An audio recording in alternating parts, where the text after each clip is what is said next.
kemudian biokimianya juga nggak terlalu susah dibandingkan dengan sistem-sistem yang lain, misalkan sistem pencernaan. Kalau sistem pencernaan itu sepertinya gampang, tapi kimiawinya yang susah kan gitu, karena dia banyak melibatkan hormon-hormon pencernaan, jadi agak rumit di pencernaan. Tapi kalau di pernafasan dia pure hanya oksigen, karbon dioksida, kemudian darah dan organ-organ pernafasan, hanya itu. Sistem, kita bicara sistem ya. Ini saya host ya. Saya coba share screen dulu.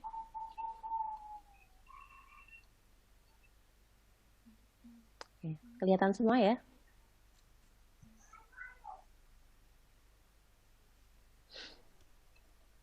Ya. Sistem pernafasan. Definisi, mekanisme, dan organ-organnya. Sebenarnya yang dimaksud dengan sistem pernafasan itu apa sih? Di SMA sudah pernah mempelajari ya sistem pernafasan manusia ya? Pernah. Ya, ada yang mau ngasih pendapat?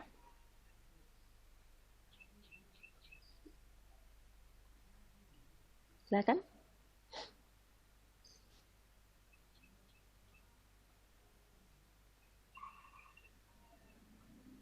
Ada?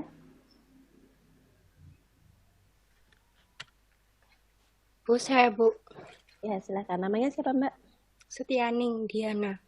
Setianing Diana. Oke, Mbak Setianing, silakan. Proses pernafasannya itu proses pertukaran antara proses pertukaran O2 dengan CO2 di paru-paru, yaitu tepatnya di alveolus. Oke. Terima kasih. Ya, Mbak Setianing sudah hampir sudah benar, hampir detail, tapi belum terlalu detail, masih superficial, tapi bagus. Sudah setidaknya pemahaman Mbak Setianing tentang sistem pernafasan sudah on the track ya. Jadi sistem pernafasan itu kalau secara singkat seperti yang sudah dijelaskan Mbak Setianing, pertukaran oksigen dan karbon dioksida, oksigen dari udara bebas masuk, kemudian bertukar dengan karbon dioksida dalam paru-paru, dikeluarkan, begitu seterusnya yang prosesnya terjadi di alveolus. Ya, secara singkat seperti itu. Ada lagi yang mau berpendapat?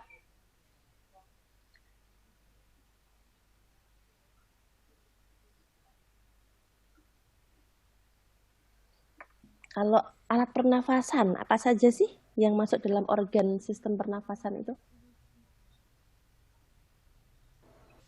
Saya Bu. Silahkan. Siapa Mbak? Sebut nama. Sofia, absen 48. Sofia? Iya. Oke. Mbak Sofia? Ada hidung, Oke. ada faring atau tekak, ada faring. laring atau pangkal tenggorokan, ada trakea, batang tenggorok, ada bronkus, cabang batang tenggorok, ada paru-paru dan bronkiolus. Oke, ya. Terima kasih. Oke, terima kasih Mbak Sofia. Ya, sebenarnya sudah hampir ini ya, semua sudah paham tentang sistem pernafasan ya. Paling tidak sudah 60% dari teman-teman memahami tentang sistem pernafasan, baik itu definisi, mekanisme maupun alat pernafasan. Kita belajar lebih detail ya.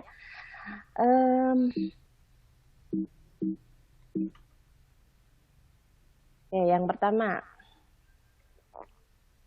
definisi.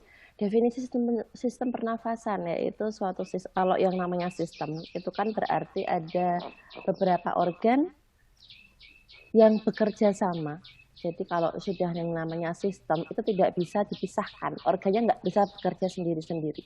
Jadi tetap semua organ itu harus bekerja sama untuk mencapai suatu tujuan yang jelas, untuk mencapai suatu fungsi yang jelas. Kalau ada satu organ yang tidak baik, tidak dalam kondisi baik, itu artinya sistem tidak berjalan dengan baik. Kalau sistem tidak berjalan dengan baik, pasti kinerjanya juga nggak akan baik. Ada masalah di pernapasannya. Itu kalau sistem pernapasan, gitu ya. Jadi di antara tadi yang sudah disebutkan Mbak Sofia, dari mulai hidung, faring, laring, trakea, bronkus, bronkiolus, alveolus itu harus bekerja sama, harus semuanya sehat. Kalau salah satu sakit, itu akan terjadi suatu ketidaknormalan dalam pernafasan, gitu ya. Kemudian pada respiratory system manusia itu secara garis besar itu kita bagi menjadi dua sistem. Jadi sistem pernafasan atas atau upper respiratory system dan lower respiratory system, sistem pernafasan bagian bawah. Kalau sistem pernafasan bagian atas itu ada hidung, kemudian ada faring, ada laring, dan ada faring sampai di sini ya. Tuh. Kemudian untuk yang lower respiratory system ada trachea dan ada paru-paru. Ada bronchus, ada bronchus, ada alveoli dan ada alveolus. Itu ya. Itu untuk pembagian respiratory system secara garis besar. Sampai sini sudah paham dulu? Paham ya? Oke, selanjutnya kita akan membahas tentang upper respiratory system. Nah ini, upper respiratory system terdiri dari yang pertama adalah nasal cavity. Kita masuk ke ini aja ya.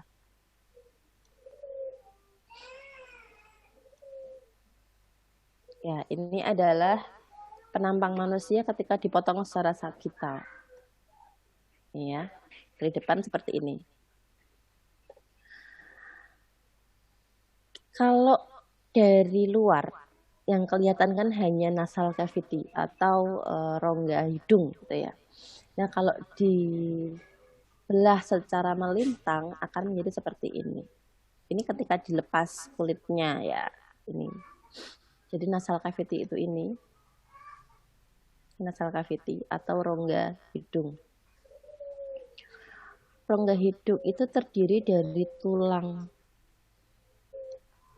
pertulangan nasal dan dari kartilago atau tulang-tulang lunak. Nah, karena terdiri dari potongan-potongan tulang, maka dalam nasal cavity ini ada yang namanya sinus. Ya, kalau kalian sudah pernah dengar ada keluhan sinusitis, pusing di kepala, suspek sinusitis, nah itu ada peradangan pada sinus. Sinus itu ada 4. Yang pertama ini adalah sinus frontalis. Ini layar saya kelihatan semua nggak? Kelihatan, Bu. Di sebelah kanan yang saya klik ada nama ya, di sini ada sinus frontalis, paling depan sini. Kemudian selanjutnya ada ethmoidalis, kemudian ada sinus sphenoid di sini, di tengah sini. Saya hide dulu saja. Sini. Nah, ini ada sphenoid sinus, kemudian ada maxillaris sinus. Jadi kalau sinus itu ada 4 dalam tubuh manusia, ada sinus frontalis, ethmoidalis, kemudian sphenoid, dan maxillaris. Itu ya, itu sinus. Kalau normal, kalau tidak terjadi peradangan, sinus ini berisi lendir-lendir yang bersih. Tapi kalau terjadi peradangan, pada sinus ini terjadi infeksi, jadi ada kayak semacam nanah seperti itu ya dalam sinus. Selanjutnya di nasal cavity. Ini ya. Organ sistem pernafasan yang pertama, yang paling luar adalah nasal cavity. Fungsinya apa? Sebenarnya apa sih fungsi hidung dalam sistem pernafasan? Ada yang mau menyampaikan pendapat? Saya, Bu. Hidung? Siapa? Mbak Rista? Rista ya? Jadi, iya. Silakan Mbak Rista. Jadi di hidung itu kan ada bulunya, Bu. Nah, dalam bulu itu terdapat fungsi menyaring kotoran yang masuk melalui udara, Bu. Oke, ya menyaring kotoran. Ada lagi? Saya, Bu. Silakan. Siapa? Hani. Ya, silakan Mbak Hani. Gerbang utama keluar masuknya udara setiap kali Anda bernapas. Oke. Ada yang bernapas. Ya, jadi gerbang udara yang pertama kali menangkap udara dalam gerbang pasti ada penjagaannya kan gitu ya. Yang menjaga adalah tadi yang disebutkan oleh Mbak Rista, ada rambut-rambut di hidung dan ada sekret di sana. Jadi dia fungsinya untuk menangkap zat-zat yang asing, yang dianggap asing, sehingga nanti kalau kalian perhatikan dalam beberapa waktu secara frekuensi yang periodik akan ada kotoran di hidung. Jadi kayak upil itu sebenarnya adalah zat-zat asing yang berhasil ditangkap oleh rambut-rambut halus di dalam hidung dan sekret di dalam hidung, agar dia tidak ikut masuk ke dalam paru-paru gitu. Satu itu sebagai gerbang utama pernafasan, kemudian sebagai penyaring udara yang masuk, kemudian untuk bisa menghangatkan udara yang masuk dari luar ke dalam tubuh sehingga mencapai suhu yang sama dengan suhu tubuh. Kemudian kalau kalian coba, kan pernah kalau sekarang lah, kalian dekatkan tangan di hidung, hembuskan nafasnya, hangat atau dingin atau sama seperti udara di luar? Hangat, Bu. Jadi dia punya fungsi untuk menghangatkan udara pernafasan. Ya, selain itu adalah untuk membunuh kuman-kuman yang masuk ke dalam tubuh sehingga kuman tersebut tidak ikut masuk ke dalam paru-paru. Gitu ya. Itu adalah fungsi dari nasal cavity. Kemudian selanjutnya setelah kita belajar nasal cavity, kita akan mempelajari tentang, ini saya hide aja dulu ya.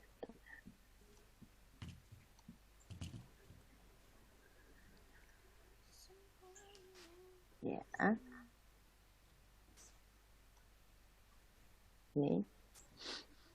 Ini adalah nasal cavity. Ini saya hide dulu untuk maxillarisnya. Ini saya sphenoid sinusnya saya hide. Kemudian ini nasal conke ya. Ini saya hide dulu selain nasal cavity dan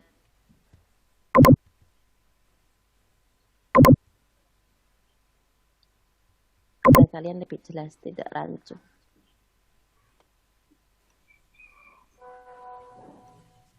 Ya, ini nasal cavity.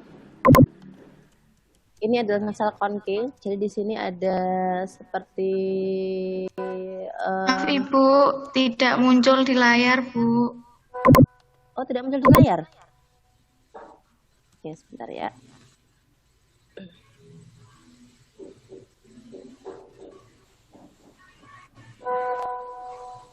Oke, sudah muncul? Sudah, Bu. Gambar organ atas sudah muncul ya? Jadi ini adalah nasal cavity. Di sini ada conke. Conke ini ini adalah ruangan kosong dalam hidung. Kalau kalian coba pencet di hidung sebelah atas itu ada seperti rongga yang kosong lah. Itu adalah conke.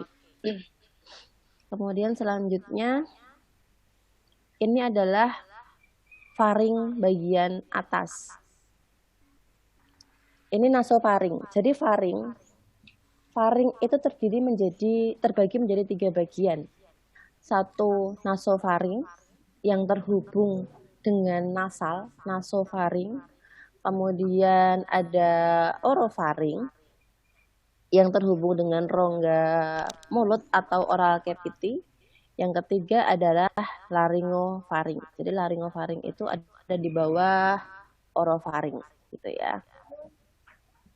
Yang pertama nasofaring. Jadi nasofaring ini dia menghubungkan antara hidung dengan saluran pernafasan di bawahnya. Letaknya tepat di belakang rongga hidung. Ya. Kemudian ada orofaring dan ada laryngofaring. Gitu ya.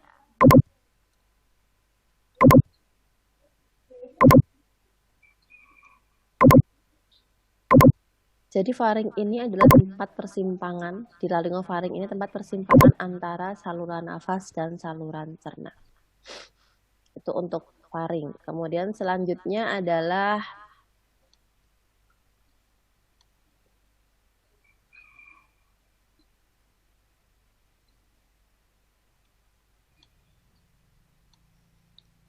laring.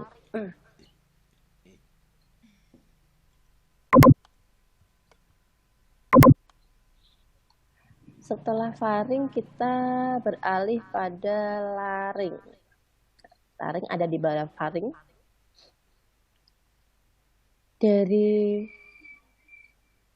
Di atasnya laring itu ada yang namanya epiglotis. Ini ya. Epiglotis ini berfungsi sebagai katup yang memisahkan antara sistem pencernaan dan sistem pernafasan. Ketika bernafas, epiglotis akan menutup sehingga makanan tidak akan masuk ke dalam paru-paru. Gitu. Jadi epiglotis ini fungsinya adalah memisahkan antara saluran pencernaan dan saluran pernafasan. Itulah kenapa kalau kalian makan tidak boleh sambil bicara, karena kalau epiglotis ini membuka kemudian makan sambil ngomong, ketika epiglotis harusnya tertutup, dia membuka membawa makanan, tapi kalian sambil bernafas sambil ngomong, maka dia akan bisa masuk ke dalam faring. Tapi karena tubuh manusia itu pinter, kalau ada makanan yang masuk ke dalam faring, maka tubuh sudah merespon sebagai zat yang asing, kemudian dikeluarkan oleh tubuh secara refleks dengan tersedak. Tersedak adalah satu refleks untuk mengeluarkan benda asing yang selain udara yang masuk ke dalam faring. Itu adalah epiglotis di sini. Kemudian ini epiglotis ya. Di bawahnya epiglotis ada laring. Ada laring.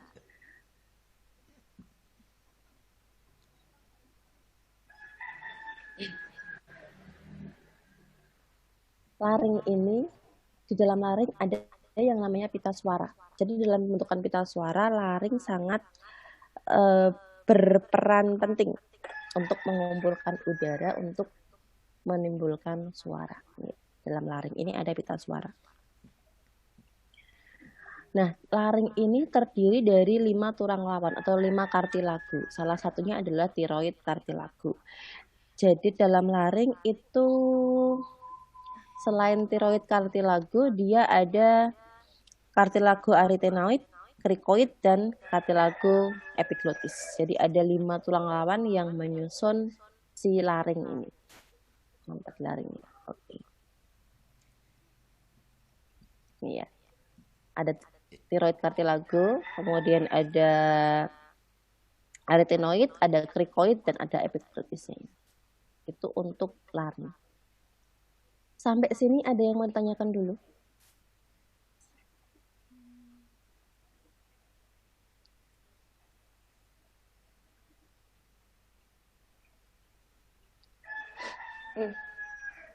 Dari upper respiratory system ada yang mau ditanyakan dulu?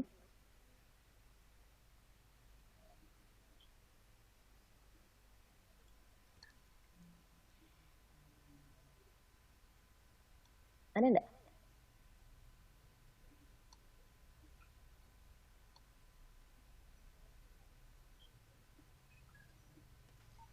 Bu, saya mau bertanya. Ya, silahkan. Siapa Mbak? Ini siapa yang bicara? Hanifah. Oke, Mbak Hanifah. Ya, silahkan. Saat pita suara itu terganggu, Bu, apakah pernafasan juga akan terganggu? Di laring itu. Terganggunya seperti apa maksudnya? Semisal pita suaranya rada serak atau ada gangguan yang lainnya gitu, Bu. Oh, peradangan. Ya, peradangan. Ya. Gitu. Kalau ada peradangan, biasanya akan, jadi ada ciri-ciri peradangan ya, ada dolor, ada rubor, ada kalar.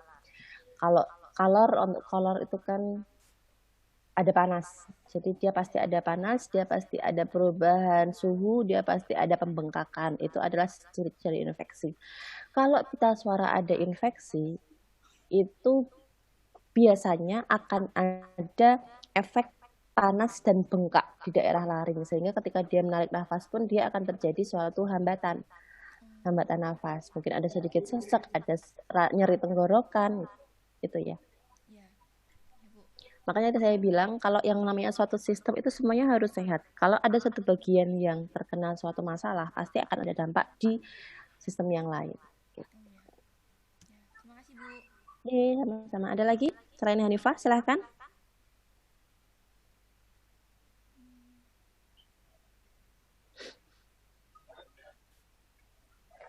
Bu, saya mau tanya.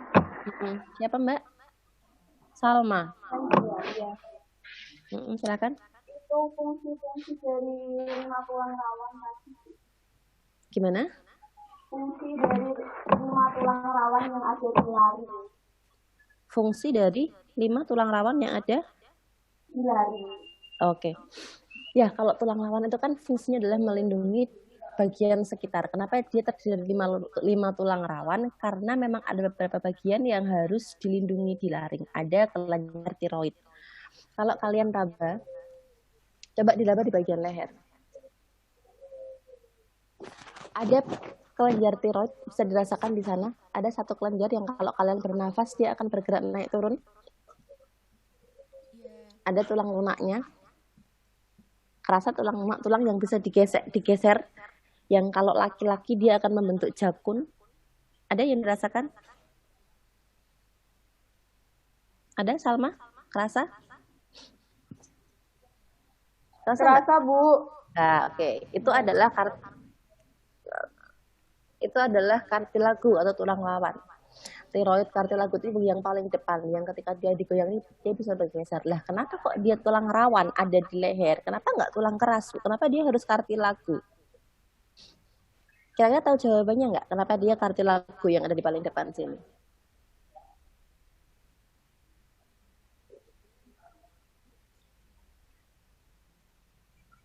Karena kalau tulang rawan dia nggak fleksibel. Kalau tulang keras maksud saya. Kalau tulang rawan dia cenderung lebih fleksibel, jadi mudah untuk bergerak.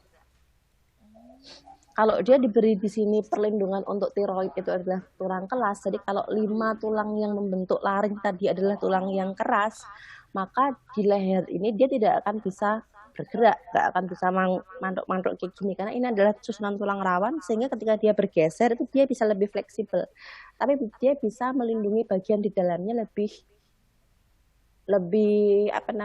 kuat gitu. Itu adalah fungsi dari kartilagu. Jadi dia melindungi bagian di dalamnya, tapi dia lebih fleksibel untuk bergerak. Kalau tulang kuat, tulang keras, misalkan jari, ini kan tulang-tulang keras nih, dia tidak akan fleksibel kecuali dia ada sendinya, ya kan? Ada ruasnya, ada sendinya. Sama kayak tulang belakang itu tulang keras. Kalau dia tidak ada kartilagu yang membantali, tidak ada sendi yang membantali, dia nggak akan bisa bergerak. Gitu. Ya Mbak Salma ya. Jelas ya? Oke, ada lagi yang mau ditanyakan? Terima kasih, Bu. Ya, sama-sama. Ada lagi? Saya, Bu, mau tanya. Silakan, ya. Kalau seumpamanya yang di ini tadi dulu, Bu, yang bagian leher depan itu kalau ketohok kan sakit ya, Bu, terus pernafasannya terganggu. Itu bagaimana cara penanggulangannya ya, Bu? Terima kasih. Kalau dia sudah tertekan, sudah kepentok, katakan gitu ya. Maksudnya gitu atau gimana maksudnya? Iya, Bu, seperti itu. Ya kalau memang dia kepentok, dia ada trauma, ya atur nafas aja. Nah, untungnya ini adalah kartilagu, adalah tulang rawan, bukan ligamen, bukan tulang keras. Kalau ligamen, dia ada trauma, dia akan lebih sulit disembuhkan karena dia ligamen. Ligamen itu otot-otot. Tapi kalau tulang rawan, dia lebih cenderung fleksibel, sehingga ketika ada tekanan atau ada kepentok, dia akan lebih cepat kembali ke posisi semula, asalkan dia diberi waktu untuk relaksasi. Gitu. Ya kan, coba kalau kepentok gini, kalau kalian tekan, nafasnya kan akan sedikit sesek, akan sedikit berat ya. Kalau kalian atur nafas lagi, kasih dia waktu untuk relaksasi, maka nafas juga akan kembali lagi. Nah, itu untungnya menggunakan tulang rawan. Ada tulang rawan di sini.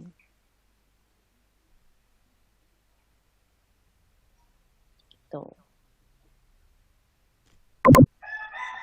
Kecuali kalau memang dicekik ya, kalau dicekik itu kan memang jalan nafas, saluran nafasnya, pipa nafas antara faring, laring tadi, dia ditutup. Sehingga kalau dia ditutup, tidak bisa oksigen dan karbon dioksida tidak bisa keluar, masuk, maka ya terhenti nafasnya. Gitu. Ada pertanyaan sampai sini? Jelas? Jelas atau belas? Jelas. Ada bayangan? Ada. Assalamualaikum Ibu, izin bertanya. Ya, silahkan. Saya Nail Makbiro, Bu. Kan itu kalau semisal laki-laki itu kan mempunyai jakun ya, Bu. Terus berarti itu ada 2 tulang apa gimana, Bu? Enggak, tulangnya hanya menebal aja. Pada bagian ini, tiroid kartilagonya ini adalah lebih tebal. Bagaimana Ibu, bisa didengar? Oh, bisa. Suara saya kedengaran nggak?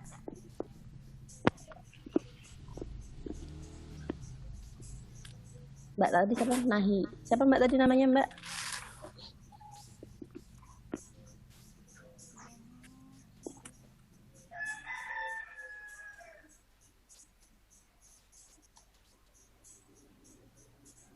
Halo? Ya.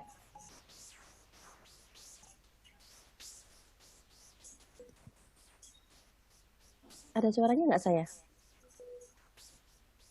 Ada, Bu. Ada. Tadi yang bertanya Mbak, siapa tadi Mbak? Nailul Makfirah. Nailul Makfirah. Nailul Makfirah. Mbak, bisa diulangi Mbak? Kan kalau semisal itu kan kalau laki-laki itu kan mempunyai jakun ya, Bu. Lah terus itu tuh tulang gimana, Bu? Ada 2 apa gimana, Bu?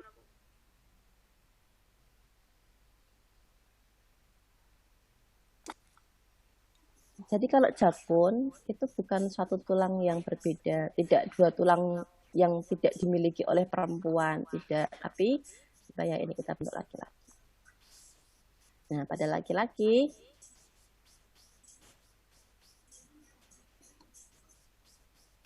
di tulang hyoidnya ini dia ada penebalan sini. Nih. Nah, makanya dia akan membentuk jakun sini. Karena kan pita suara laki-laki itu kan lebih tebal dibandingkan dengan perempuan.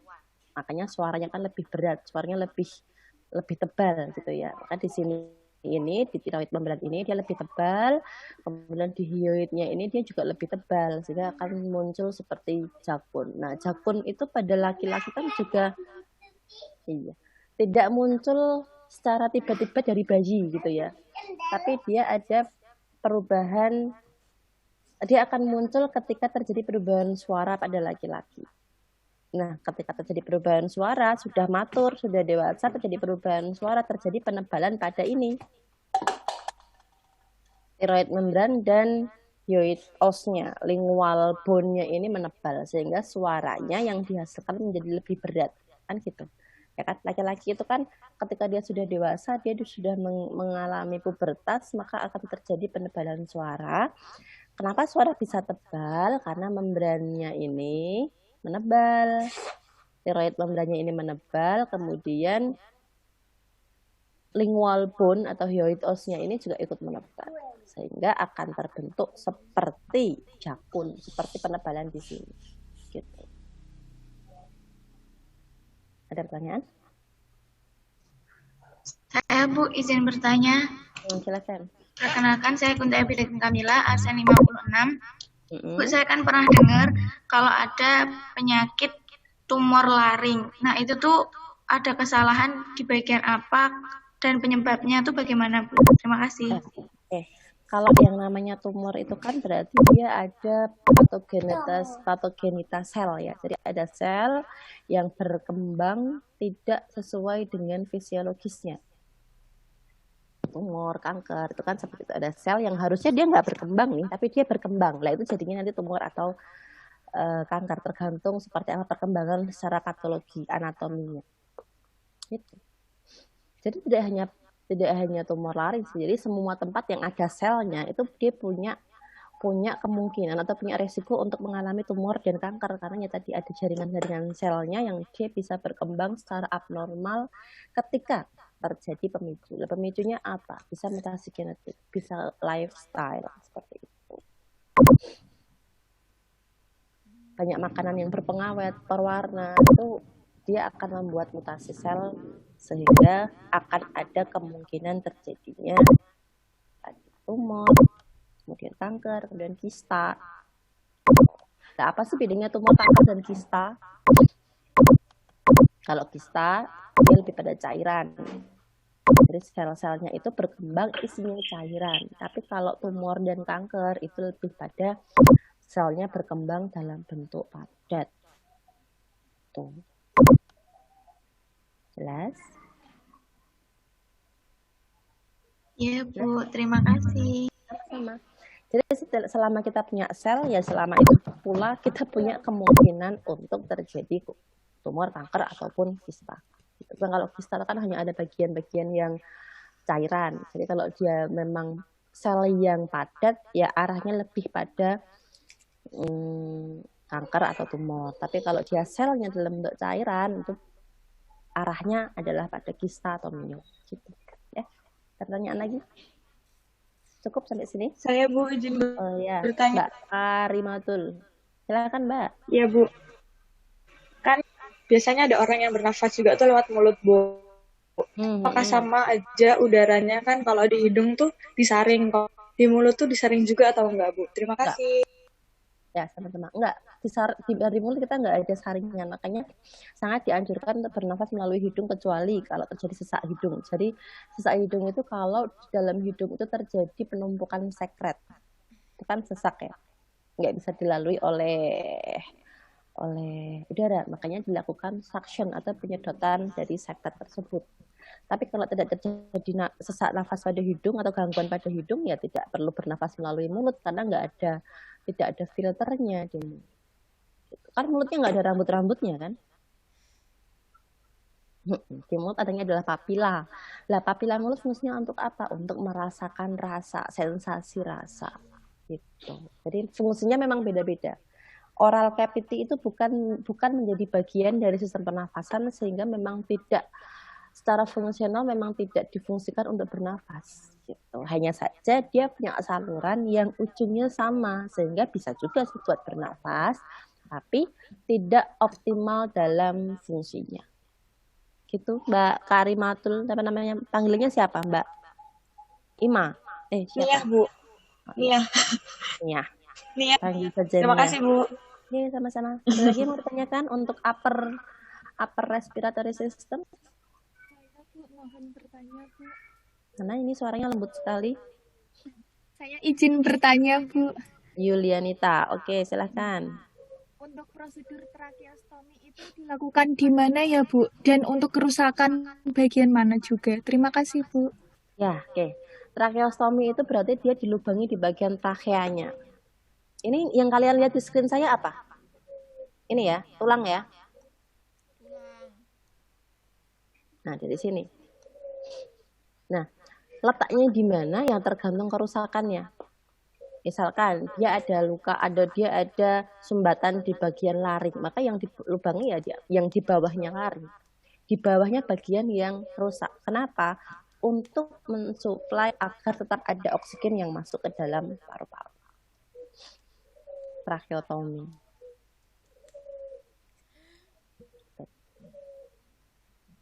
Kalau dia kerusakannya di faring, dia ada laryngeal tube.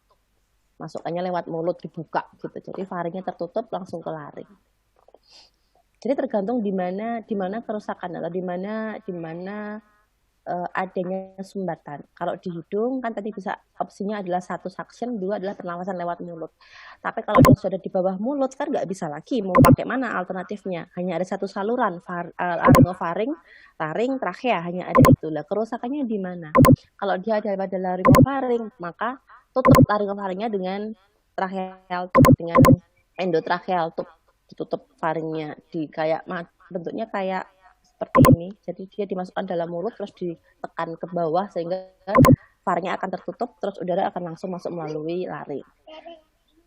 Kalau laringnya yang rusak karena laring ada di sebelah sini, maka dia harus di tracheotomi. Tracheotominya di sebelah mana? Tergantung dari mana yang rusak, mana yang tersumbat.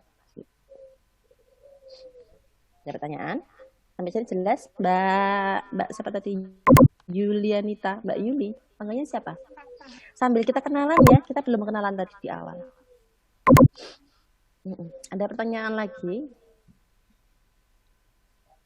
Tapi saya senang loh, artinya kalian baru mendapatkan materi dari SMA ya, tapi sudah kenal dengan tracheotomi, sudah kenal dengan semua organnya sudah. Jadi kita hanya tinggal pendalaman materi aja ini, bukan materi yang awal yang kalian nggak tahu dari awal. Ya, ada lagi pertanyaan?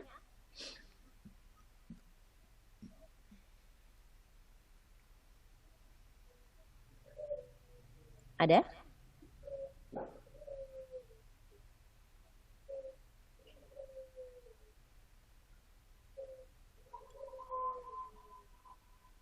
Tidak ada? Sudah sepertinya, Bu. Oke, sudah ya.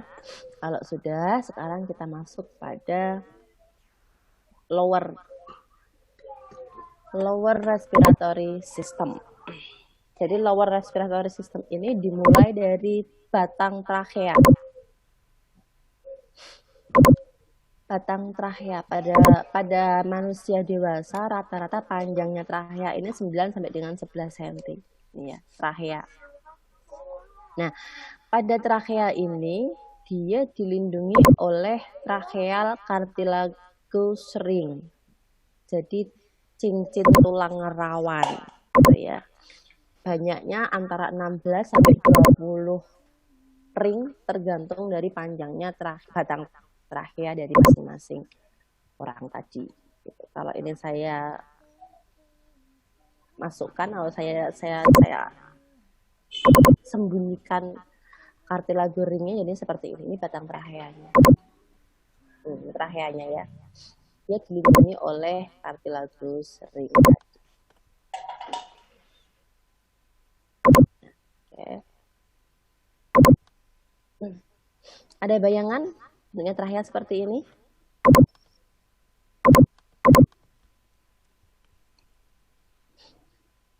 Ada bayangan nggak?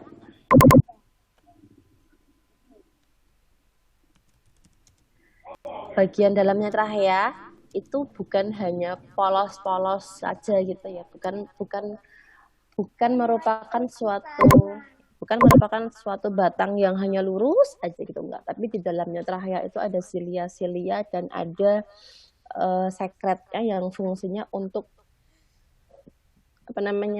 penyaringan yang kedua dari udara, memastikan bahwa yang masuk ke dalam paru-paru itu benar-benar udara yang bersih tanpa ada zat-zat di luar dari oksigen dan karbon dioksida. Sampai di sini, sampai di trachea ini ada yang mau ditanyakan dulu? Jelas?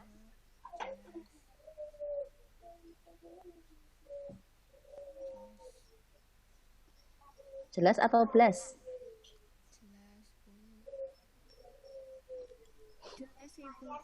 Oke, jelas ya. Kemudian selanjutnya setelah pada trachea kita masuk pada nih.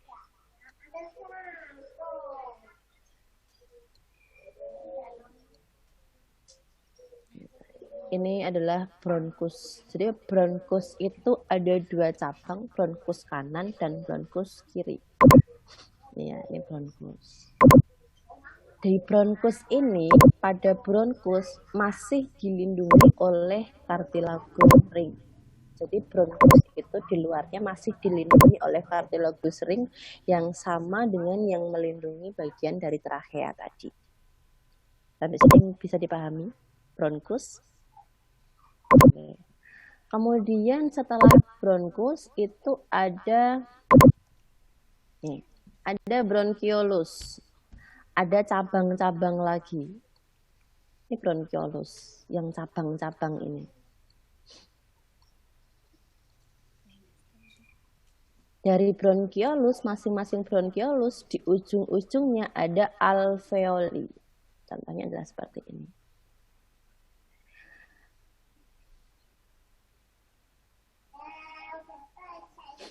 Di alveoli ini, alveoli itu kan satu-satu seperti ini. Nah, ketika dia berkumpul menjadi alveolus. Alveolus ini apa namanya, bukan ditutupi ya. Di luarnya alveolus itu ada kapiler-kapiler darah yang dia berfungsi sebagai tempat pertukaran oksigen dan karbon dioksida ini. Yang warnanya biru ini dia membawa karbon dioksida. Kalau yang warnanya merah ini dia yang membawa oksigen. Gitu. Ya, kalau yang warnanya biru ini arteri yang dia membawa banyak karbon dioksida yang nanti akan bertukar di alveolinya ini. Gitu. Ini adalah anatomi dari paru-paru. Kita kembali ke paru-paru dulu. Oke. Nah, paru-paru manusia ini terdiri dari paru-paru kanan dan paru-paru kiri. Ya. Belum center ya. Ya, nih.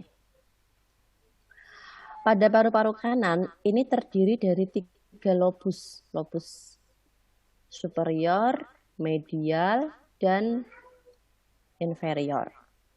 Ya, 1, 2, 3.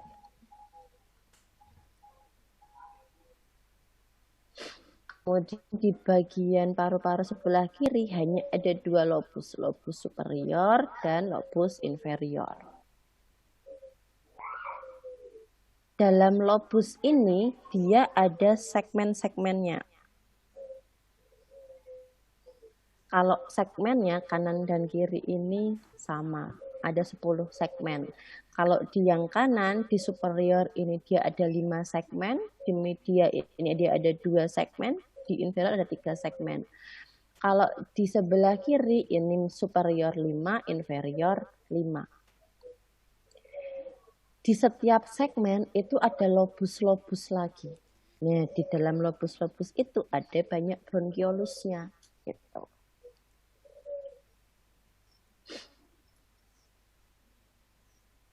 Kenapa kok di sebelah kiri dia hanya ada 2 segmen paru-paru? Kira-kira kenapa?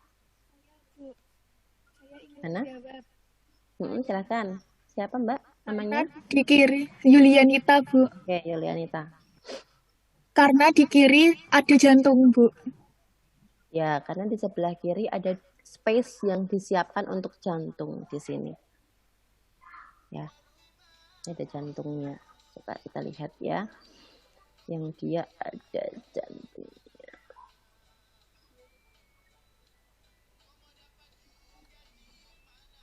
Nah ini di sebelah kiri, di paru-paru sebelah kiri di sini dia ada jantung, sehingga lobusnya dia hanya 2 lobus dan dia lebih kecil dibandingkan dengan paru-paru sebelah kanan. Sampai sini paham ya? Seperti ini. Ini kelihatan nggak yang saya share screen ini? Kelihatan kan? Kelihatan, Bu. Kelihatan, Bu. Oke. Jadi ini.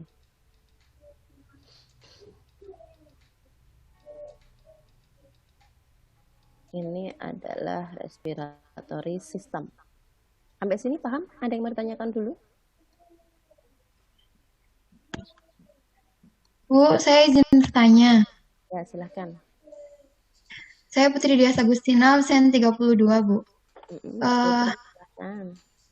Di trakea ini kan ya, Bu ya, ada cincin kartilago. Nah, cincin kartilago ini tuh bisa merenggang apa terus aja rapat gitu, Bu? Bisa merenggang, bisa. Tergantung dengan udara yang dia masukkan. Ya, jadi nanti kita bahas masalah kapasitas dan volume paru. Ketika dia dalam kondisi yang biasa, itu dia akan bisa dialiri oleh 500 ml udara setiap kali kita menghirus napas. Tapi ada juga kondisi di mana kita harus mengeluarkan atau memasukkan udara lebih banyak. Atau kalau kalian menghirup nafas panjang atau menghirup nafas yang dalam, itu kan lebih banyak volume udara yang masuk ke dalam paru-paru. Nah, dia bisa relaksasi, bisa kontraksi. Ada ligamennya di sana. Jadi cartilago ring ini di sela-selanya itu ada ligamen yang dia bisa meregang dan bisa mengkerut sesuai dengan udara yang masuk ke dalam paru-paru atau yang melewati trachea tersebut. Gitu. Gitu Mbak Putri. Makasih Bu. Ya, ada pertanyaan lagi? Bu, saya ingin bertanya Bu. Mbak Diva, silakan. Itu kan tadi disebutkan trachea itu kan ada silianya yang berfungsi untuk menyaring, untuk memastikan udaranya itu kan bersih. Nah, itu bagaimana dengan seorang perokok, Bu? Oke, ya perokok. Jadi kalau perokok itu biasanya dia kan udaranya kan masuknya kan kotor ya, karena dia ada zat-zat timbal, ada logam-logam yang dimasukkan bersamaan dengan asap rokok. Nah, dia yang pertama kali diserang adalah bagian alveolus dan bronchiolusnya, karena di sana tempat dia bertukar kan gitu. Dari karbon dioksida bertukar. Nah, sisa-sisa yang tidak bisa diserap oleh kapiler darah, jadi ada timbal, ada logam-logam lain yang masuk melalui udara, yang bisa diserap alveolus kan hanya oksigen. Nah, sisanya kemana? Sisanya kan tinggal di bronkiolus kan. Nah, akhirnya terjadilah peradangan pada bronkiolus sehingga nanti banyak yang menderita bronkitis. Makanya yang radang pertama kali itu kan bronkitis, yang bisa radang pernafasan, saluran pernafasan yang bermasalah pertama kali adalah bronkitis, karena di sana tempat dia tempat endapan dari sel-sel apa zat-zat yang masuk selain oksigen dan karbon dioksida. Karena kalau timbal kemudian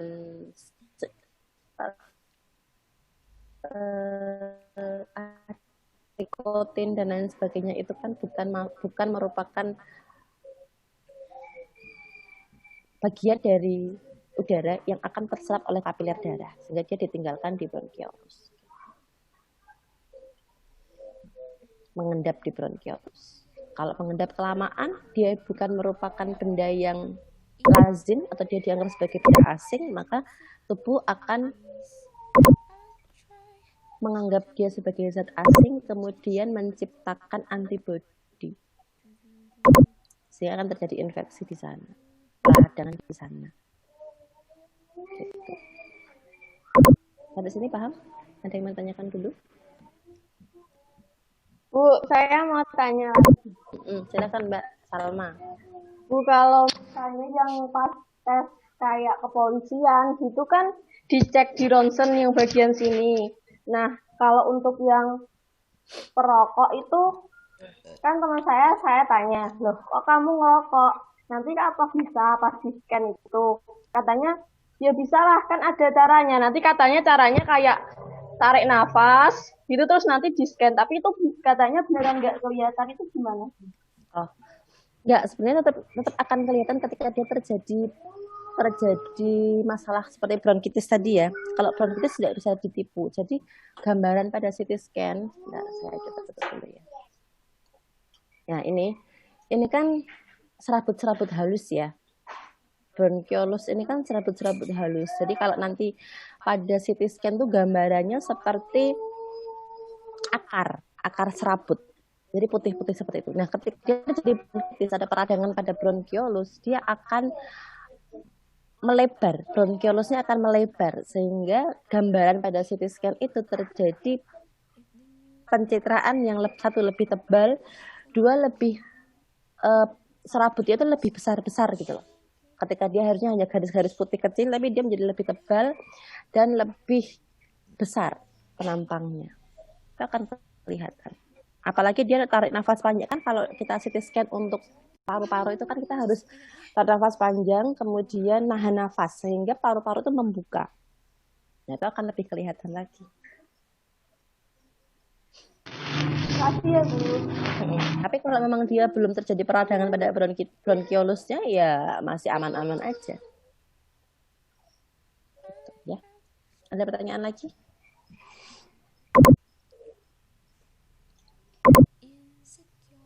Ada? Ibu, saya mau bertanya, Bu. Silakan, siapa ini? Ingrid. Iya. Saya Ingrid, dosen absen 31. Saya pernah baca ada penyakit namanya hipokapnia. Hipokapnia itu kan kekurangan karbon dioksida ya, Bu? Nah, apakah kalau kekurangan karbon dioksida itu juga bikin menjadi suatu masalah atau menjadi suatu penyakit? Terima kasih. Ya. Jadi sebenarnya kenapa sih bisa terjadi kita sesak nafas sehingga merespon memicu tubuh untuk menarik nafas dalam? Itu karena dalam paru-paru itu ada yang namanya tekanan oksigen dan tekanan karbon dioksida. Dua-duanya harus seimbang. Bukan berarti ketika karbon dioksidanya itu kan bukan hal yang baik untuk tubuh, sehingga kalau dia nggak ada karbon dioksidanya justru lebih baik. Tidak seperti itu. Justru ketika tidak seimbang itu tidak terjadi gerak untuk bernafas pada paru-paru. Responnya untuk mengeluarkan karbon dioksida jadi tidak ada. Kalau tidak ada ya dia tidak terjadi respon untuk memasukkan oksigen gitu.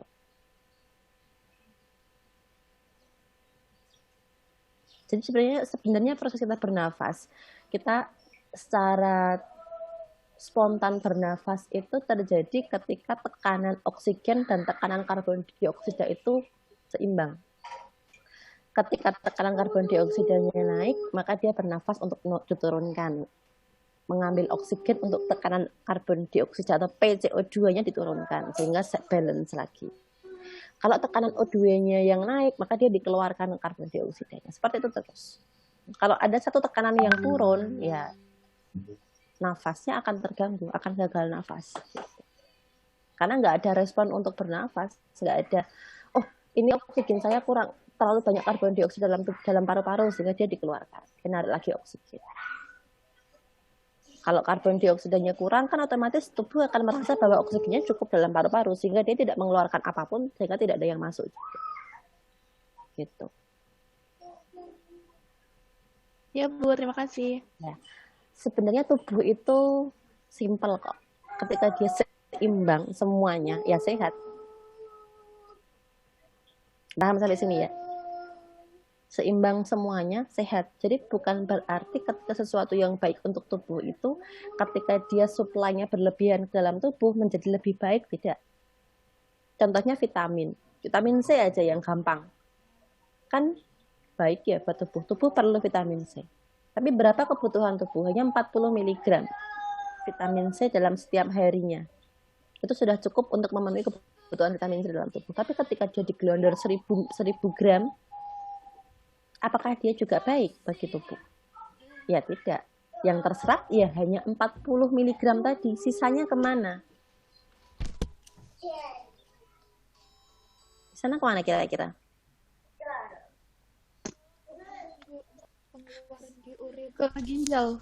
Ya, karena vitamin C merupakan salah satu vitamin yang larut dalam air, maka dibawa oleh urin, dia keluar melalui ginjal. Keluar melalui urin, disaring melalui ginjal. Sehingga kerja ginjal yang seharusnya dia tidak menyaring vitamin C sebanyak itu, dia bekerja ekstra pada glomerulusnya untuk menyaring si urin tadi, untuk mengeluarkan urin tadi. Lebih berat kan kerja ginjal? Nah, makanya kalau konsumsi vitamin C yang berlebihan, yang kasihan adalah ginjalnya. Sama dengan suntik vitamin C. Apalagi suntik vitamin C langsung ke dalam darah, langsung masuk ke aliran darah. Memang efeknya lebih cepat.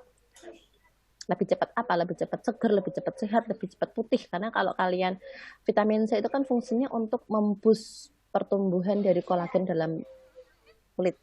Sehingga kalau kita pakai vitamin C, ya kolagennya terboost, sel-sel kulit yang baru dia cepat tumbuh sehingga lebih cepat bright, lebih cepat bersih kulitnya memang. Tapi ya tadi, kalau kita suntik vitamin C ya akhirnya masuknya ke dalam darah, ikut metabolisme darah, masuk ke ginjal, kerja ginjal yang lebih berat. Sehingga akan banyak kasus terjadi gagal ginjal pada pasien-pasien yang sering suntik putih.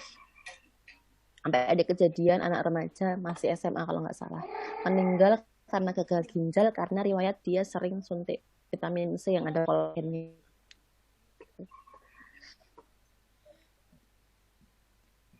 Ada pertanyaan lagi? Jelas, Mbak? Jelas, Ibu. Ada tanya, Bu? Silakan. Saya Sarola. absen 41. Oke. Bronkus itu kan dapat memproduksi dahak. Lah, kenapa bronkus memproduksi dahak, Bu? Oke, dahak. Jadi dahak atau sekret yang keluar di bronkus itu adalah sistem pertahanan dari bronkus ketika dia menerima zat asing yang dia anggap dia tidak kenal itu. Misal ada satu partikel debu aja gitu masuk ke dalam bronkus. Dia kan ada peradangan nih di bronkus karena dia nggak merasa kenal dengan ini. Ini siapa ya? Nggak kenal. Kalau dia nggak kenal, dia bikin pertahanan.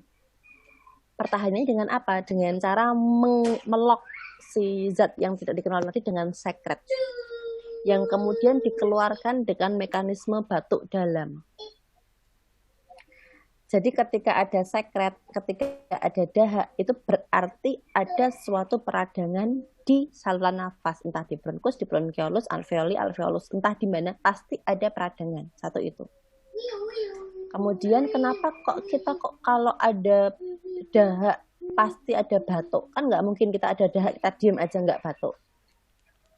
Ya kan?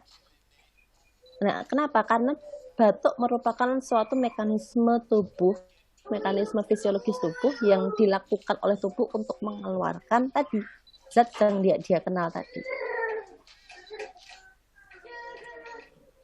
dengan cara batuk dalam gitu.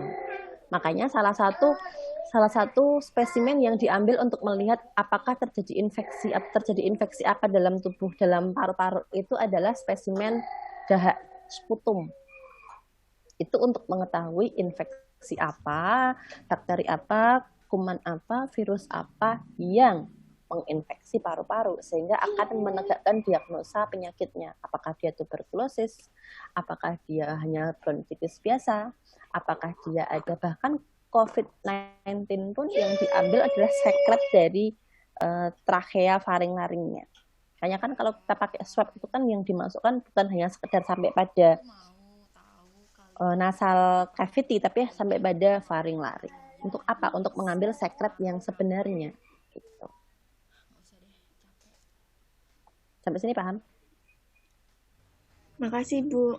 Ya, jadi dahak itu merupakan suatu mekanisme tubuh untuk mengunci zat yang dia nggak kenal, zat asing yang dia nggak kenal untuk dikeluarkan lagi keluar tubuh melalui mekanisme batuk. Gitu. Jadi justru kalau kalian batuk keluar dahaknya bagus. Jangan malah kalau ada dahak nggak dikeluarin. Kalau ada dahak keluarin karena dia adalah mekanisme atau zat asing yang ada di paru-paru, yang menumpuk di paru-paru. Makanya kalau kita batuk berdahak apalagi dia akan berat ketika kita nafas itu berat karena apa ya? Ada sekret tadi, ada lendirnya, ada dahaknya tadi. Gitu. Sampai sini ada pertanyaan? Bu, izin bertanya. Silakan. Saya Lingga Seriniawati, absen 16. Mbak Lingga. Silakan Mbak Lingga. Perbedaan antara paru-paru basah sama TBC itu apa, Bu? Kuman yang menginfeksi. Kumannya. Kalau paru-paru basah itu penyebabnya apa, Bu? Paru-paru basah itu sebenarnya adalah bahasa awam dari bronkitis. Paru-paru basah. Paham ya? Ya, Ya, kalau tuberkulosis. Ibu izin bertanya. Gimana? Sebentar, kalau tuberkulosis dia ada bakteri yang menginfeksi paru-paru. Bisa dibedakan ya, Mbak? Ibu. Oke. Ya, silakan yang mau tanya tuh siapa? Kalau pas kita sakit batuk-batuk itu ya Bu, kenapa kok disertai sama sesak nafas Bu? Terima kasih. Kalau kita sakit batuk, disertai dengan sesak nafas. Ya karena batuk itu merupakan satu mekanisme untuk mengeluarkan zat asing dalam paru-paru. Entah dia yang tadi dalam bentuk dahak atau yang lain. Pasti ada. Karena batuk itu bukan terus hanya sekedar batuk aja gitu. Enggak. Batuk itu sebenarnya respon dari tubuh untuk mengeluarkan suatu zat dari paru-paru, di luar paru-paru, di luar zat yang biasa masuk, di luar oksigen dan karbon dioksida. Kalau batuk kering, Bu, kan nggak ada dahaknya. Apa yang dikeluarkan? Ketika batuk kering itu terjadi suatu infeksi di daerah laring-laring, meskipun dia tidak ada sekret, tapi dia tetap ada infeksi pada daerah laring-laring. Yang dikeluarkan apa? Ya, infeksiusnya, kumannya. Makanya kalau kalian melihat pada pencitraan dengan sinar UV atau sinar infrared, kalau orang batuk itu kan dropletnya kecil-kecil tuh banyak sekali yang keluar. Nah, itu yang dikeluarkan. Makanya sesak nafas. Baik, Ibu. Terima kasih.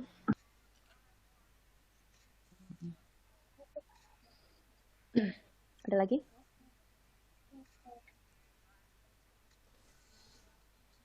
Ada pertanyaan lagi? Bu, saya mau bertanya, Bu. Silakan. Kalau semisal tangan terus kaki keluar keringat yang berlebihan itu ada pengaruh sama paru-paru nggak sih, Bu? Kalau mitosnya kan gitu ya, kalau ada keluar keringat di tangan itu ada paru-paru basah dan lain sebagainya. Tapi sebenarnya kalau di tangan itu kan kita punya kelenjar minyak, ada kelenjar sebaceous. Jadi tidak selalu semata-mata hanya karena paru-paru basah terus keluar keringat dalam telapak tangan, telapak kaki, enggak seperti sana. Tetap kita harus melakukan diagnosa lebih lanjut. Gitu ya. Tidak pasti kalau ada telapak tangannya banyak berair terus dia paru-paru basah, tidak. Gitu. Ada pertanyaan lagi? Siapa, Mbak Rista ya yang tanya ya? Andin, Bu. Oh, Mbak Andin. Sebentar, Andin. Ya, ada lagi yang mau ditanyakan?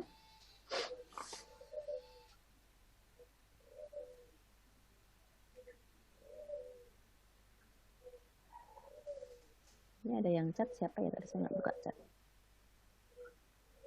Oh iya, Hanifah. Ada lagi? Kalau tidak ada, kita kembali ke sini. Kita masuk pada mekanisme nafas. Jadi pernafasan itu dibagi menjadi 2 jenis nafas. Kalau penyanyi pasti tahu, ada nafas dada dan ada nafas perut. Ya kan? Nah, yang membedakan apa sih nafas dada dan nafas perut?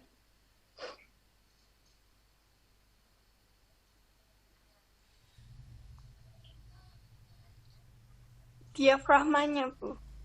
Diafragmanya kenapa, Mbak Farida? Diafragmanya kenapa, Mbak Farida? Kalau pernafasan perut, diafragmanya mendatar. Kalau pernafasan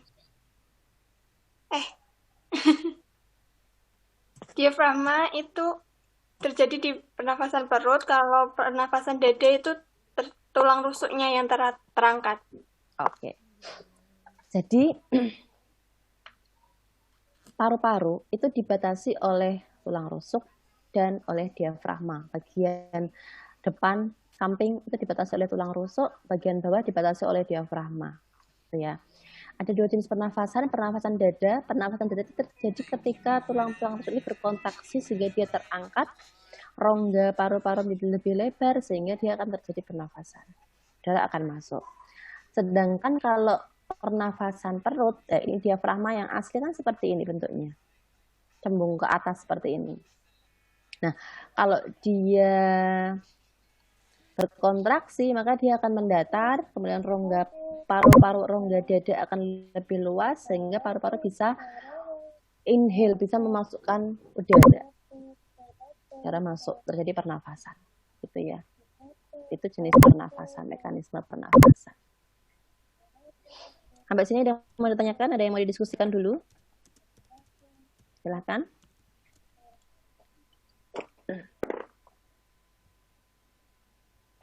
Ada? Ayo, silakan. Saya Bu Jadulus tadi nomor absen 21. Cynthia, ya Mbak Cynthia, silakan. Cynthia. Silakan Mbak Cynthia. Kalau menyanyi itu kan bunyi pernafasan diafragma, itu kenapa ya, Bu? Mana?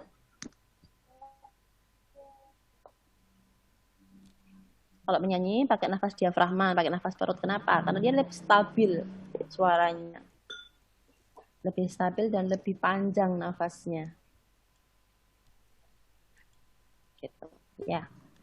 Yang penyanyi-penyanyi jawab. Ada yang menyanyi nggak di sini?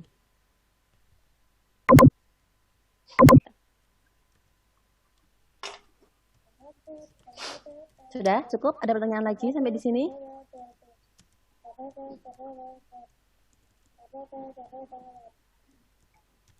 Cukup jelas ya? Nah ini. Ini adalah anatomi sistem pernafasan. Gitu ya. Screen saya sekarang apa? Yang nampak di screen saya apa? Slide PowerPoint ya? Iya, Bu. WPT.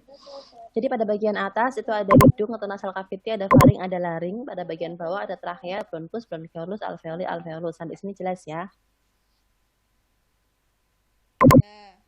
Oke. Nah sekarang kita akan bahas tentang bagaimana pertukaran gas terjadi. Nah, darah yang penuh dengan karbon dioksida dibawa oleh arteri atau vena? Vena. Darah yang penuh dengan karbon dioksida yang bawa arteri apa vena? Vena. CO2 vena. Ya. Dari atrium kanan ke serambi kanan masuk ke dalam pulmo, masuk ke dalam paru, kapiler di paru-paru. Jadi di sini tadi. Nah ini ya. Di alveoli alveolus ini kan di luarnya ada kapiler-kapiler darah, ya kan? Sampai sini jelas ya gambarnya ini ya? Jelas nggak? Kurang besar? Nah, darah dari dalam jantung masuk ke dalam paru-paru melalui kapiler-kapiler darah di sini. Nah, selain darah masuk ke paru-paru melalui kapiler darah, udara, oksigen masuk melalui tadi ya, faring, laring, trachea, bronchus, bronchiolus, alveoli, alveolus di sini. Ketika si oksigen tadi sudah berkumpul pada alveolus, maka kapiler-kapiler darah di luar alveolusnya ini dia berdifusi oksigennya masuk ke dalam kapiler-kapiler darah. Sedangkan CO2 yang dibawa oleh vena ini tadi di luar alveolus, dia masuk ke dalam alveolus untuk dikeluarkan lagi melalui balik lagi. Kalau udah di alveolus ke alveoli, bronchiolus, bronchus, trachea, laring, faring, nasal cavity, keluar karbon dioksidanya. Sampai sini paham? Jadi ini kapiler darah di sini, di bronchiolus, di alveolus, gambarnya seperti ini ya, gambar-gambaran aja. Ini kapiler darahnya. Di sini ini tempat berdifusi CO2 dan O2-nya. Oksigen dari alveoli keluar menuju kapiler darah, CO2 dari kapiler darah masuk ke dalam paru-paru melewati alveoli tadi. Begitu terus selanjutnya. Darah bersih kemudian masuk ke dalam atrium kiri, serambi kiri, kemudian ke seluruh tubuh, ke sel. Dari sel yang penuh dengan CO2 sebagai sisa-sisa metabolisme masuk ke dalam kapiler darah, masuk ke atrium kanan, serambi kanan, masuk lagi ke pulmo, ke paru-paru. Disaring lagi dari kapiler darah ini, CO2 masuk ke dalam alveoli, kemudian O2 keluar dari alveoli menuju kapiler darah, menuju jantung, dipompa ke seluruh tubuh. Dari sel, O2-nya digunakan untuk metabolisme sel. Sisa-sisa metabolisme sel berupa CO2 keluar dari sel melalui kapiler darah masuk ke dalam jantung, dipompa masuk ke dalam paru-paru, dari paru-paru disaring di kapiler-kapiler darah, berdifusi dengan O2 melalui alveolus. Sampai sini paham? Siklusnya gitu terus. Ada gambaran nggak kira-kira?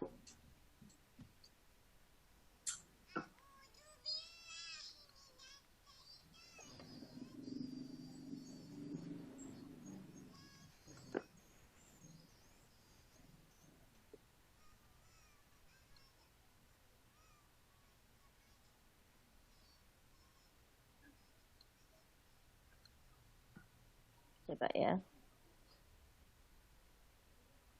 Nih. Nah, ini contoh. Di sini, ini alveolus ya. Ini alveolus. Kemudian di samping-samping alveolus itu ada kapiler darah. Nah, ini kapiler darahnya tadi. Ini kapiler darah. Oksigennya keluar dari alveolus menuju kapiler darah, karbon dioksida dari kapiler darah menuju alveolus. Terjadi pertukaran. Keluar melalui membran selnya, melalui membran alveolusnya. Oksigennya keluar menuju kapiler darah, CO2 dari kapiler darah masuk ke dalam alveolus.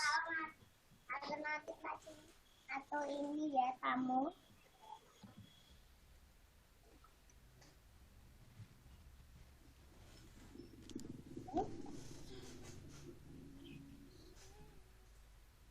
Lalu apain? Ada gambaran sampai sini?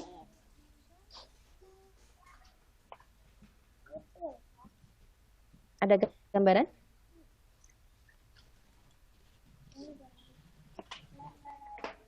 Jelas enggak? Jelas, Bu. Jelas. Jadi cara menyaring udara atau pergantian udara dari CO2 kapiler darah, CO2 dari kapiler darah dengan oksigen dari paru-paru ke kapiler darah, itu bukan darahnya masuk ke paru-paru, tukar di sana, keluar lagi, enggak. Tapi dari difusi osmosis tadi. Difusi oksigen dari alveolus menuju kapiler darah. Jadi dia alveolus dan kapiler darah itu adalah bagian yang berbeda, yang terpisah tapi berdekatan. Dia dipisahkan oleh membran sel. Sampai sini ada pertanyaan?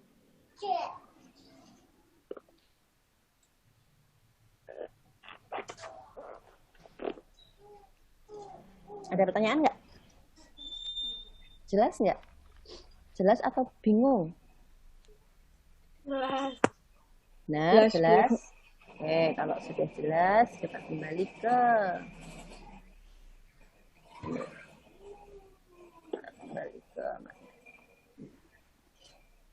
ya. Ya, selanjutnya kita bicara masalah kapasitas paru-paru. Jadi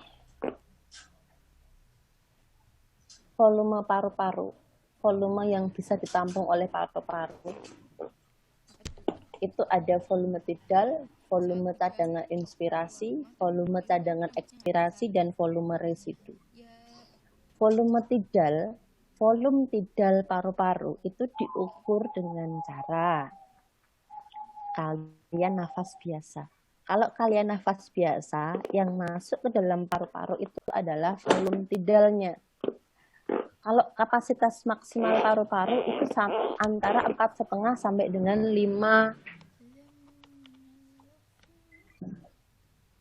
liter udara.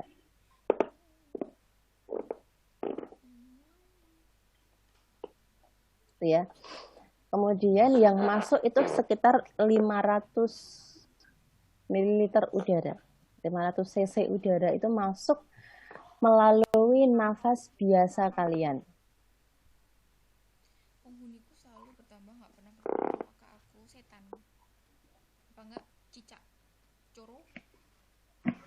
Sampai sini paham?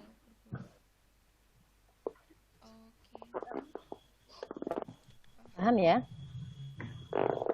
Jadi volume tidal adalah volume nafas biasa. Kalau kalian inhale, exhale itu biasanya sekitar 500 ml atau 500 cc udara. Kemudian selanjutnya volume cadangan inspirasi.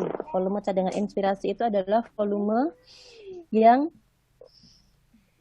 ekstra yang bisa dimasukkan atau diinspirasi setelah volume tidal. Kalau volume tidal itu kan nafas biasa. Jadi kalau kalian nafas biasa, itu volume tidal. Tapi kalau kalian nafas dalam, ini volume inspirasi yang masuk di luar volume nafas biasa, itu adalah volume cadangan inspirasinya. Kalau mau ngitung volume cadangan inspirasi, bagaimana caranya, Bu? Sekalian hitung dulu volume tidalnya. nafas biasa dulu. Jadi ada yang namanya spirometer. Spirometer itu untuk mengukur volume dan kapasitas paru-paru.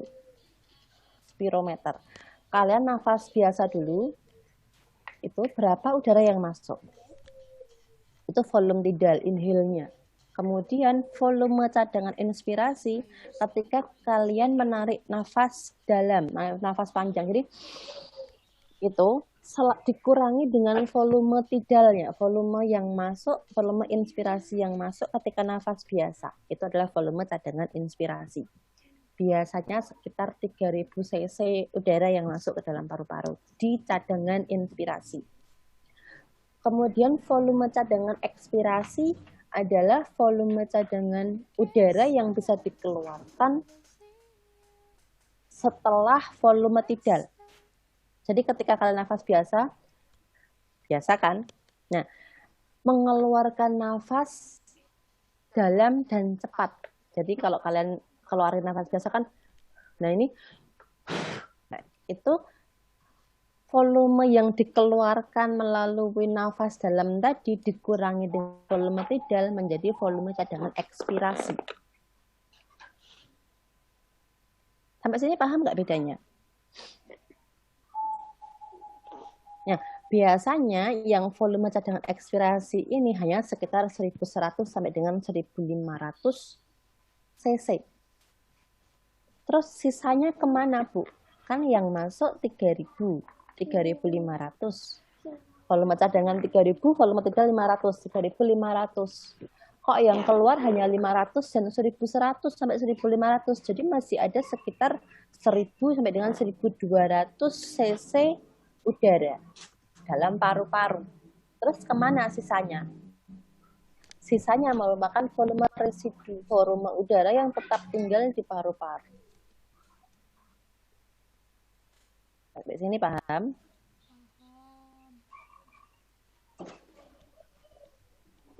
Paham nggak? Paham? Atau harus dijelaskan ulang?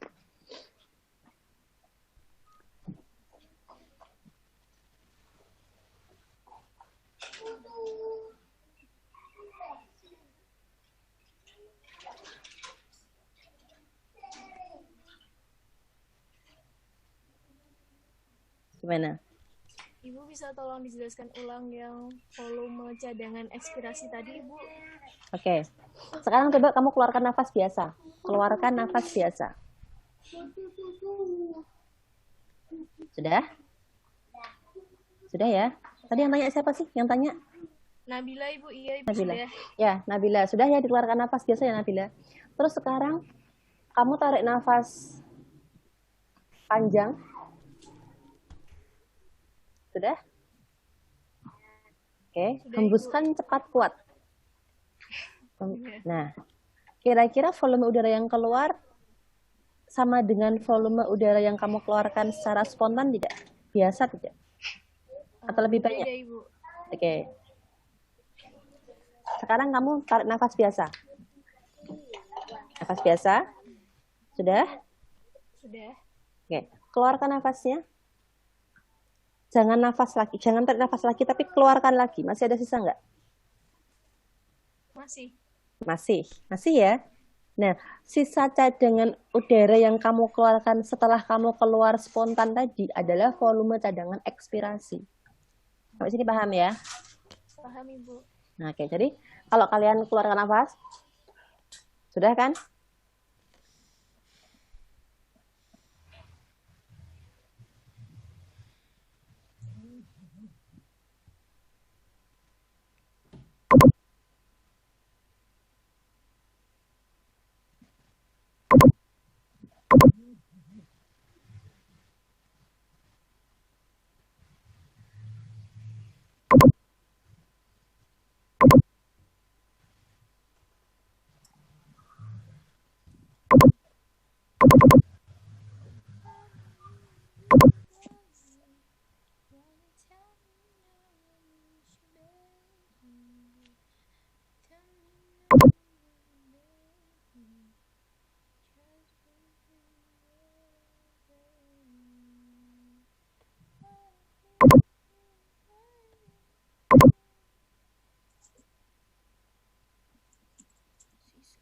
dulu keluar ya? Iya kayaknya.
Oke, ya.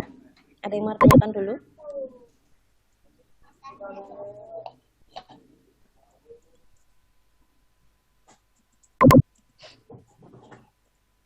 Ada pertanyaan dulu?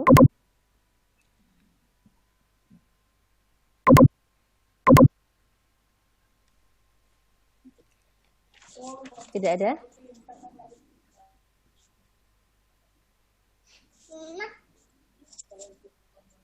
Tidak ada? Cukup? Kalau tidak ada, kita masuk ke kapasitas paru.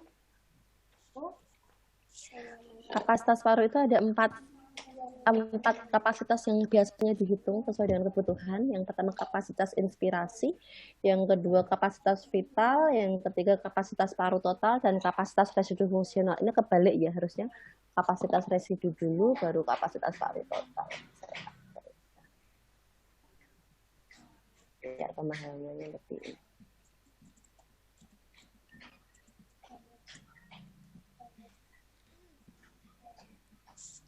Ya. Nah, kapasitas inspirasi itu dihitung dengan cara menjumlahkan kapasitas volume tidal tadi yang di sini volume tidal dengan volume cadangan inspirasi. Jadi berapa volume tidalnya dan berapa volume cadangan inspirasi. Jadi seluruh udara yang bisa masuk melalui nafas dalam dan panjang itu kapasitas inspirasi.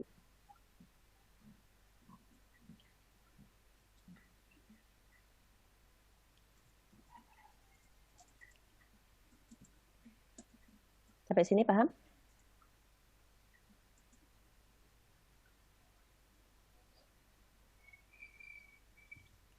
Kemudian kapasitas vital. Kapasitas vital ditambahkan dengan cara menambahkan volume tidal, volume cadangan inspirasi, dan volume cadangan ekspirasi. Ini adalah kapasitas vitalnya.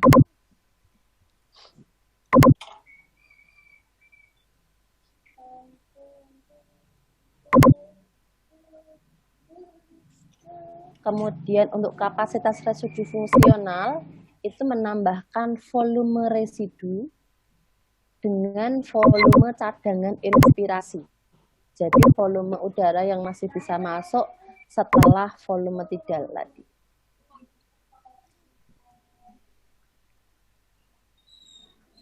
Kemudian untuk kapasitas paru totalnya, kapasitas vital ditambah dengan volume residu. Jadi seluruh volume ini ditambahkan menjadi kapasitas paru total. Kalau kapasitas vital kan hanya sekedar volume tidal, cadangan inspirasi, dan ekspirasi. Ini kapasitas vital. Kalau kapasitas paru total ditambahkan dengan volume residu. Ini semua kapasitas total. Tapi kalau hanya tidal, cadangan inspirasi, dan cadangan ekspirasi, berarti itu adalah kapasitas vital. Kalau kapasitas residu fungsional hanya volume cadangan inspirasi dan volume residu. Kalau kapasitas inspirasi, volume tidal dan volume cadangan inspirasi. Sampai sini jelas? Ada pertanyaan dulu? Jelas, Ibu. Ada yang mau tanyakan sampai di sini untuk sistem respirasi? Jelas, Bu.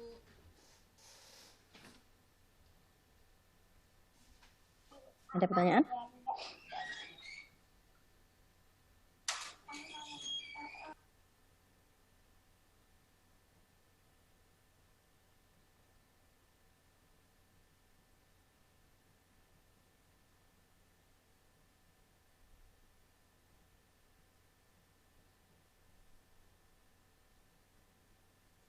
Mohon maaf Ibu, suaranya di-mute Ibu.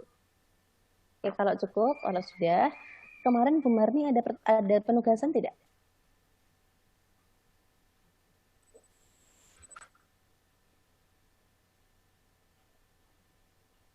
Ada nggak? Okta, Bu Marni ada penugasan nggak, Okta?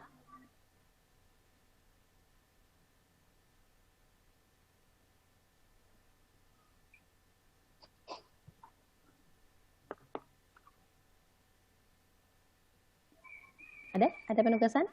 Tidak ada? Tidak ada, Bu. Oke.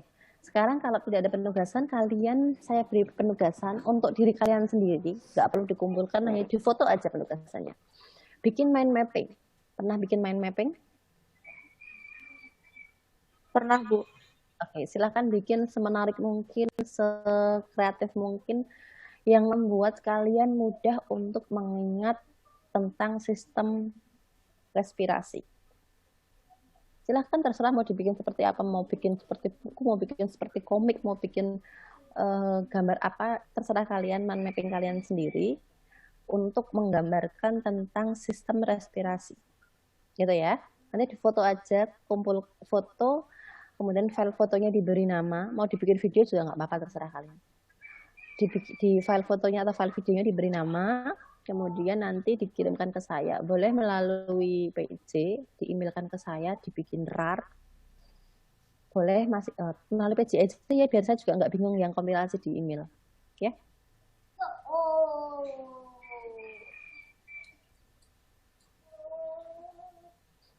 Mau foto atau kalian mau bikin video? Mind mappingnya, silahkan. Foto aja, Bu. Foto aja, Bu. Foto aja, Bu. Nanti file fotonya diganti nama, kemudian dikirimkan ke PJ. Itu aja, Bu. Mana? Terakhir dikumpulkan kapan, Bu? Sebelum perkuliahan saya selesai. Saya kan 4 pertemuan kalau nggak salah. 4 apa berapa saya? 4 ya?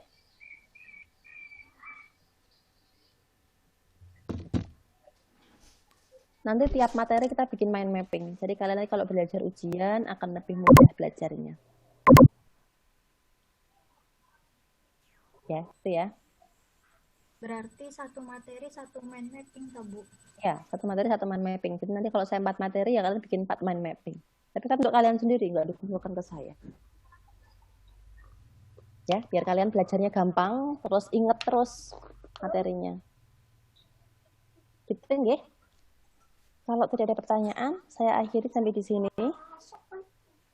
Masih ada 45 menit untuk kalian mengerjakan tugas mandiri, bikin mind mapping. Silakan mumpung masih ingat, mumpung masih fresh. Ini PowerPoint saya hanya gambar, mau diminta? Apa nggak perlu?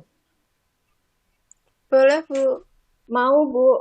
Ini nggak ada penjelasan apapun, tapi hanya screenshot dari tadi, apa namanya, aplikasi yang saya buka tadi. Ini saya screenshot, saya tempelkan di PowerPoint gitu aja tadi. Nggak apa-apa, Bu. Mau, Bu. Oke. Ya, nanti saya kirim ke PJ ya. Semoga tidak berat. Kalau tidak ada pertanyaan, saya akhiri sampai di sini.